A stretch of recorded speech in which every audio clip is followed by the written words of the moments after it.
Assalamu alaikum everyone. Today our topic of discussion is hypothyroidism. What is hypothyroidism? It is inadequate or reduced levels of T3 and T4 in the blood. So now come to the causes of hypothyroidism. It may be primary cause, that is pathology lies within the thyroid gland, or it may be a secondary cause when the disease is in the pituitary gland, or tertiary when the hypothalamic disease is there. Now come to the causes, primary causes. The most common cause of the hypothyroidism in case of primary hypothyroidism is Hashimoto's thyroiditis. It is an autoimmune disorder in which the autoantibodies are formed, and these autoantibodies acts on the thyroid peroxidase enzyme and inhibits it. As a result, there is reduced production of T3 and T4. The second cause is Graves' disease block TSH receptors. Usually, the Graves' disease stimulate in the Graves' disease. Usually, the autoantibodies are formed and stimulate the TSH receptors. But in some cases, in the Graves' disease, it blocks the TSH receptors. The autoantibodies block the TSH receptors, which result in reduced or decreased production of T3 and T4. The other second most common causes are iatrogenic causes, like the patients of thyrotoxicosis or hyperthyroidism. These are the different treatment options in thyrotoxicosis. These treatment options of thyrotoxicosis may lead to hypothyroidism in some cases. The first is radioactive iodine. If the patient is a patient has given radioactive iodine, it may damage the thyroid gland very severely, so that which results in decreased T3 and T4 levels, and thyroidectomy, that is removal of thyroid gland, and some antithyroid drugs which are given to the patients of hyperthyroidism, like carbimazole and propyl thiouracil. These two drugs are thyroid peroxidase inhibitors. And other drug is amiodarone. This is basically antiarrhythmic drug. It causes hyperthyroidism in some cases because it is iodine containing drug. Remember the Wolf Chaikoff effect. If the patient has extra iodine in the body, it increases the production of T3 and T4. But if the excessive, very high levels of iodine in the body, it inhibits the production of T3 and T4 because of inhibitory effect on the iodide pump. This is auto-inhibitory mechanism or phenomena. This is called Wolff-Chaikoff effect. So amiodarone may cause hyperthyroidism or it may cause hypothyroidism. Other drugs are lithium. The other causes are which are rare transient thyroiditis, which are also the causes of hyperthyroidism in some cases. Subacute thyroiditis or viral thyroiditis. It usually occurs after the viral infection like mumps virus, Coxsackie virus infection, and many other viruses infection. In these cases, initially the hyperthyroidism develops, and due to the depletion of colloid, after a few weeks, hypothyroidism may develop. In the postpartum thyroiditis, usually occurs after the delivery of the baby. In postpartum thyroiditis, sometimes the hyperthyroidism develop, and in some cases, hypothyroidism develop because of autoantibodies here are also present, which acts on the thyroid peroxidase enzyme and inhibits it, which results in decreased T3 and decreased T4 levels in the blood because of autoantibodies. The other causes are iodine deficiency in mountainous regions, and the some congenital defects like dyshormonogenesis, that is male synthesis of various hormones in the body, and thyroid aplasia, that is reduced size of thyroid gland. So all these causes are primary causes of hypothyroidism. In the primary causes, there is reduced T3 and reduced T4, but due to compensatory mechanism, it stimulates the pituitary gland and increases the TSH levels, as well as increases TRH levels from the hypothalamus. So all these were the causes of primary hypothyroidism. Now come to secondary hypothyroidism. This is very rare. In this, their disease is in the pituitary gland. There is reduced amount of TSH, and this reduced TSH leads to decreased T3 and decreased T4 in the blood. In the hypothalamic diseases, which is a tertiary, decreased TRH leads to decreased TSH, which ultimately leads to decreased T3 and reduced T4 levels in the blood. So these all were the causes of hypothyroidism, primary, secondary, and tertiary hypothyroidism. Now come to the clinical features of hypothyroidism. All the features are opposite to that of hyperthyroidism. Here the features are developed because of reduced basal metabolic rate, Due to reduced basal metabolic rate, there is excessive fuel deposition, because the body does not uses the fuels like carbohydrates, lipids, and proteins start depositing in the body in various parts. And also the features may develop because of reduced sensitivity of beta adrenergic receptor. Remember the normal physiology of thyroid gland, the thyroid hormones actually stimulates the beta receptors. It increases the sensitivity of the tissues towards the beta receptor, but here things are opposite. Reduced basal metabolic rate, reduced sensitivity of beta adrenergic receptor towards the tissues, as well as reduced use of fuels like carbohydrates, lipids, and proteins. So these all these things start depositing in the body.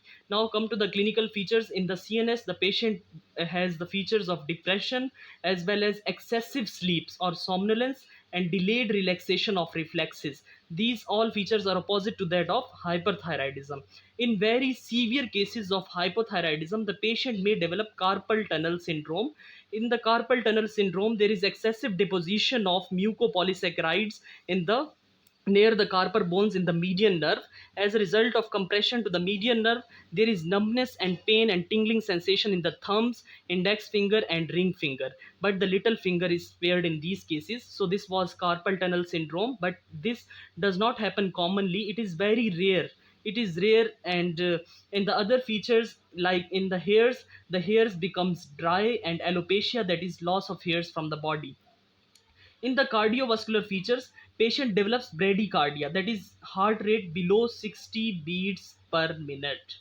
And the patient has reduced cardiac output because of reduced sensitivity of the heart towards the beta adrenergic receptors.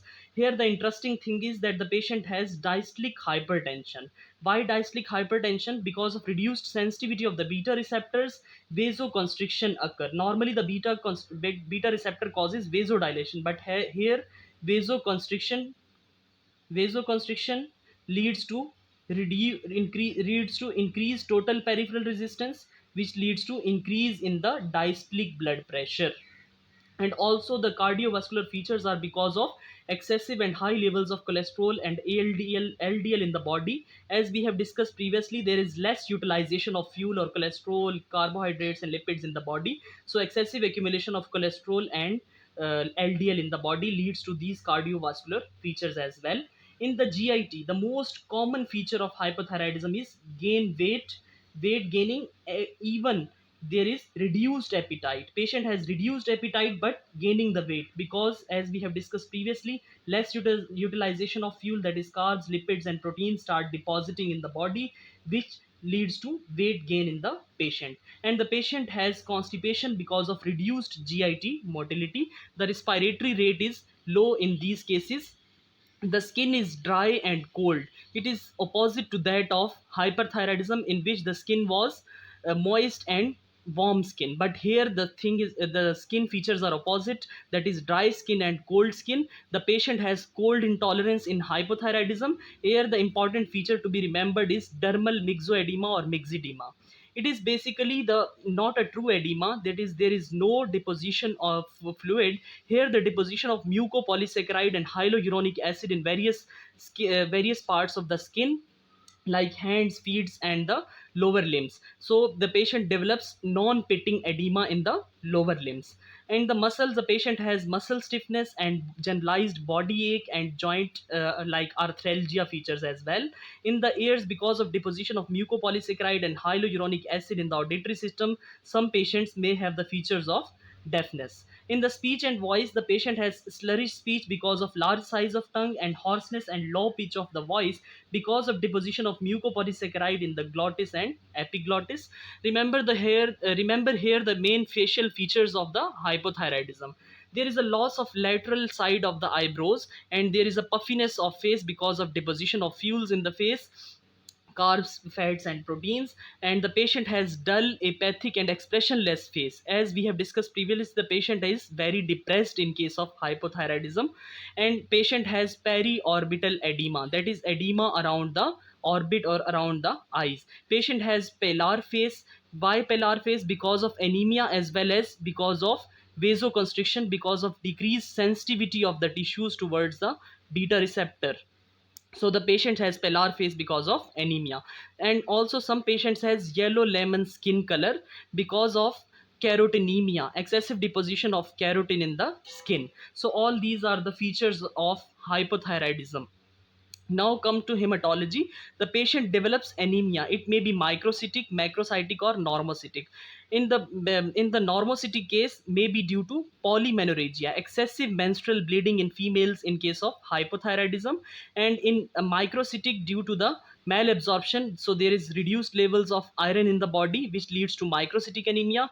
And sometimes in Hashimoto's thyroiditis, it coexists with autoantibodies are also formed against the intrinsic factor which is responsible for the absorption of B12. So macrocytic anemia may develop. Anemia may be of any type, either microcytic, macrocytic, or normocytic. In the reproductive system, some females have the features of polymenorrhagia, that is excessive blood loss during their menstrual periods. Now come to the investigations or diagnosis of the hypothyroidism. The initial best screening test in either hypothyroidism or hyperthyroidism is TSH levels. It is the best initial screening test. As we have discussed previously, in the hypothyroidism there is reduced level of T4. These reduced level of T4 in the primary hypothyroidism stimulates the pituitary gland, which results in overproduction of TSH. So in most of the cases of hypothyroidism, the TSH levels are very high and T4 levels are low. Here the exception is this, that the some patients of secondary hyperthyroidism, which is not a common, which is a very rare case, the reduced TSH level leads to reduced T4 levels. So this is a case of secondary hypoparathyroidism. But in the primary hypothyroidism, TSH levels are high and T4 levels are low. Other important tests are thyroid peroxidase antibodies. These are antibodies which are positive in case of Hashimoto's thyroiditis, which is autoimmune disorder, as we have discussed previously in Hashimoto's thyroiditis. Thyroiditis. This is autoimmune disorder. In the ECG, the sinus bradycardia may develop, as well as low voltage QRS complex, and sinus bradycardia, reduced heart rate or bradycardia, sinus bradycardia in the ECG of hypothyroid patient. In the lipid profile, patient has excessive cholesterol and high levels of LDL in the blood. In the management, the levothyroxine is the mainstay of treatment in case of hypothyroidism. Give the patients 50 microgram of levothyroxine for initial 3 weeks, and then for next 3 weeks, give the patient 100 microgram of levothyroxine. And for the further, mainly the mainstay is levothyroxine, and usually the most of the patients of hypothyroidism takes the levothyroxine for lifetime. So the maintenance dose is 100 to 150 microgram in next time period, that is after 3 weeks. Usually the patient takes levothyroxine lifetime. So this was all about hypothyroidism. Thank you so much for watching this video.